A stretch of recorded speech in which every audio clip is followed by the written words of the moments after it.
You must understand. You are not the source of knowledge. So, if you keep relying on your conscious mind, you will never receive help from the divine. Because divine requires blind faith. And conscious mind is the biggest opposition to blind faith. So how does one cultivate blind faith? It is quite simple. We can only cultivate blind faith on specific ideals that we really want to achieve. When we truly desire something, the burning desire, as Napoleon Hill calls it, this burning desire will occupy the mind completely, and our conscious mind has no choice but to yield. And this is when the doors to the infinite open. No ritual required, even though meditation can help greatly. But when one is obsessed with something, his brain tunnel visions on it, and everything becomes secondary. This allows the spirituality to take over automatically. The spirituality I am talking about is the reception of hunches, knowledge, warnings, and all sorts of divine hints to help you along the path you have chosen to realize your dream. The sixth sense awakens to help you in all your ways. The masters are able to use it only after years of meditation. But it doesn't have to take that long. It will answer the call of your burning desire. And once you achieve one dream with it, you will get a hold of it. This is only a matter of faith and belief. A logical mind cannot achieve miraculous results.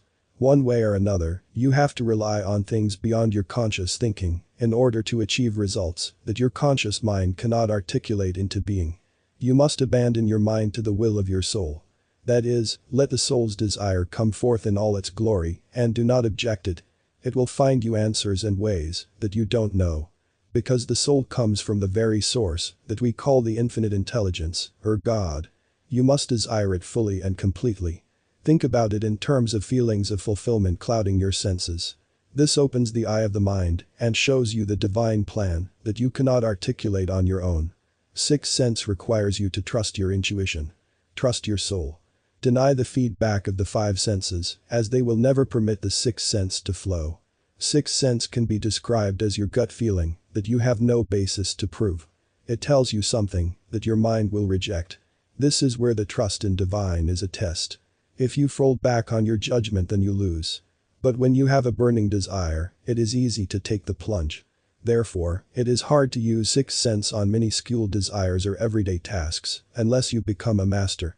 So, for beginners, the best way to tap into the sixth sense is to follow a desire that their soul craves. An innate desire that constantly emerges, but you suppress it. All you have to do is accept it with all your heart. And think as though it is already done. Then events will occur that will lead you to the fulfillment. And it is impossible to not use your sixth sense while realizing your burning desire. Because unless you use the knowledge of the divine, your limited mind simply cannot do it for you. And as you become good at abandoning your mind to your soul, you will begin to master the sixth sense and call upon it willingly. The sixth sense comes to aid when your conscious mind halts. This is why in crisis, people are able to make decisions in split seconds that save their lives. Example can be of a car accident. In that instant, the soul takes over and the conscious mind goes into background. This is the reason why a car accident survivor will always say that something took over and it ended before he or she could even realize it. His burning desire to survive that accident called upon the sixth sense to fulfill it. This is the secret to reaching the divine. You must ask him so intensely that you become single-minded. Then just be ready and excited. Your work is done. The divine will take over now.